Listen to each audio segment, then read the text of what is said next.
يا عادل ظهري وجعني خالص يا عادل.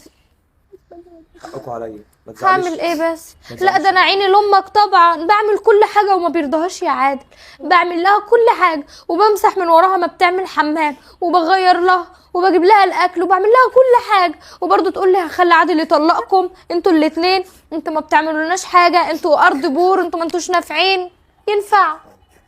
ينفع اللي انت بتعمليه ده؟ عادل اوعى تصدقهم يا ابني، والنبي بيكذبوا عليك، والنبي ما حصل كل اللي قالوه ده ابدا. انا شايف بعينيا اهو. يا عادل ما تصدقهمش، ده هم اللي عملوا كده فيا يا ابني. هم اللي عملوا حمام؟ لا هم اللي دلقوا الميه. انت تصدق ان انا اعمل كده يا عادل؟ اغصى عليك يا عادل، اغصى بجد. بقول لك ايه يا امي، بالله عليك بلاش دموع التماسيح دي.